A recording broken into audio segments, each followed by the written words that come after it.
काल मी दुकानात गेलो होतो पेपर आणायला, तर त्यांनी विचारलं किती जीएसएम पेपर पाहिजे. तर जीएसएम म्हणजे काय? बघा विद्यार्थी मित्रांनो, त्याचं म्हणणं आहे की सर मी काल दुकानात गेलो होतो आणि तिथे मला पेपर घ्यायचे होते. तर पेपर घेण्याआधी त्या दुकानदाराने त्यांना विचारलं की तुला किती जीएसएम चा पेपर हवाय. मग त्याचा प्रश्न आहे की जीएसएम म्हणजे काय. लक्षात घ्या, जीएसएम म्हणजे पेपरची क्वालिटी मोजण्याचं एकक. जीएसएम, जी ला म्हणतात ग्रॅम, एस ला म्हणतात स्क्वेअर, ग्रॅम स्क्वेअर पर मीटर. मग काय सर याचा अर्थ? तर याचा अर्थ हाय बाळांनो की तुम्ही मार्केटमध्ये गेला तर तुम्हाला ते म्हणतात की 75 जीएसएम चा पेपर आहे आमच्याकडे, काही म्हणतात 85 जीएसएम चा आहे, काही म्हणतात 90 जीएसएम चा आहे.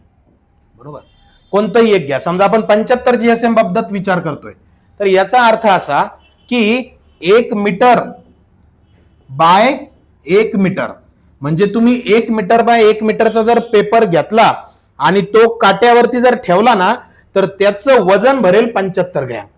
त्याला म्हणतात 75 जीएसएम. तसंच 85 जीएसएम म्हणजे 1 मीटर बाय 1 मीटर कागद घेतला, त्याचं वजन भरेल 85 जीएसएम. जीएसएमचा फरक कुठं पडतो? जितकं जास्त जीएसएम तितका तुमचा पेपर जाड असणार, जितकं कमी जीएसएम तितका पेपर तुमचा पातळ असणार. समजलं सगळ्यांना? हो सर. विद्यार्थी मित्रांनो, यांना कळालं तुमची काय स्टोरी आहे. तुम्हाला खतरनाक प्रश्न आहे. खतरनाक म्हणजे चिल्लर आहे.